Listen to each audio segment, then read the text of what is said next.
Influencer, unrelenting chronic stress. This is huge. I mean, I'm a very curious person, but I get into the stories of all my patients. Financial issues, relationship issues, unresolved emotional issues. I hear them all. And the problem with them in our modern day is they're compounded and they're chronic, and we never stop. It's not like when we had a more natural relationship with stress, where we were able to, let's say we had to really go, like a polar bear came out, and you're like, oh, I need to decide whether to fight or get the heck out of there. Or the locusts were coming, and we had to protect our crops. There are these stressors that we had, but the stress would be mitigated after it was over and we'd make this response. We had this huge period of recovery. We have no recovery these days. None. Like, I haven't recovered from thinking I was going to South Carolina. Seriously, because then there's a time zone change. Like, it's a lot. I mean, it's a lot. Like, I have stress, right? It's good stress because I love my job and I love what I do. But there are so many. And it gets us into trouble because we were not meant to deal with it. Because here's the thing, the adrenal, how many people know or have heard of the adrenal glands? Now, I paid a lot of money to understand what that gland is responsible for. I never in my wildest dreams thought that, and I'm sure you're all highly educated or not, but like, unless you're a bunch of doctors sitting here in front of me, why do you know of them?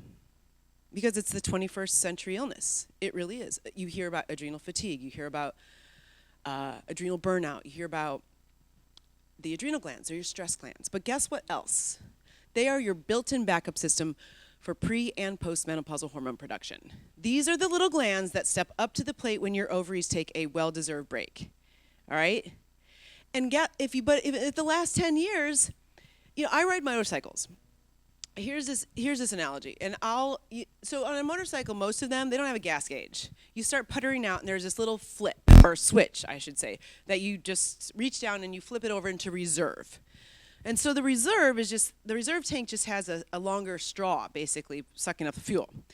So then you find yourself to get some more fuel, and then you take that switch that flip back, and it's on fuel instead of reserve.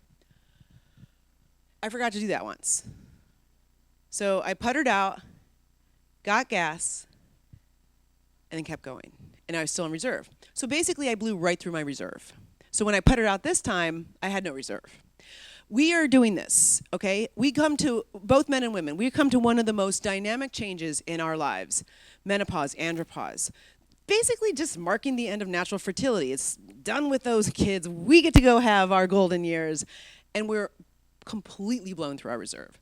And we've got incredible endocrine changes, we've got spiritual changes, emotional changes, cultural changes, and we're just not prepared for them anymore. Our fuse has blown completely out, okay?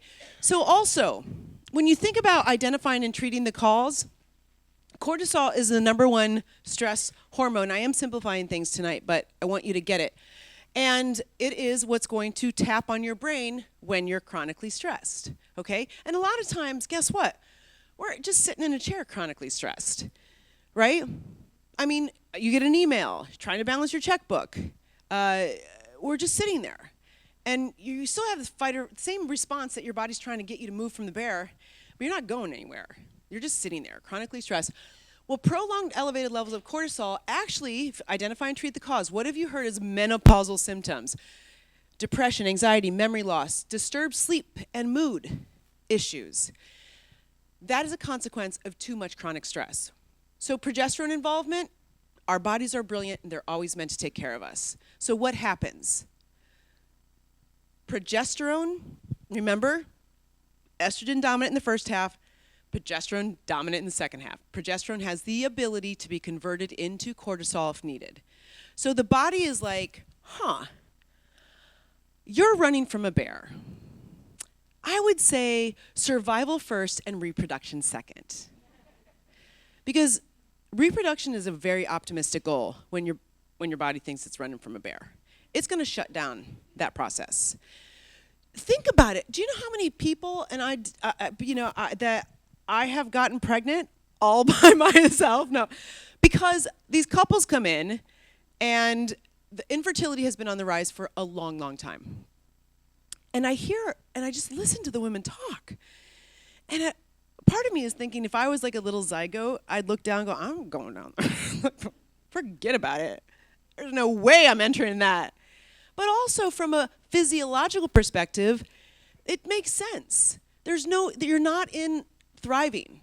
You're not in this natural rhythm of flow, you're in surviving. And this continues on, okay? And then secondary always to adrenal dysfunction, your thyroid, because it's meant to take care of you, is gonna put on the brakes. And you're gonna start underfunctioning your metabolism. And then you're gonna be tired and constipated. You're gonna have unwanted weight gain that you can't get off. And it's a hormonal imbalance, but we just have to figure out why. And a lot of these influences, that's what we're doing right now. This is from the American Medical Women's Association. Women, especially, I hear it all the time in my practice, 4 times as likely to take time off work for children's needs. 80% of working married women are primarily responsible for doing what? Paying bills, the housework, all that other stuff too. Caught in the sandwich generation. I went outside so Susan could take a picture. And my mom, who lives, I used to live in Huntington, West Virginia, by the way. When I was 5th and 6th grade, I went to Pea Ridge Elementary School.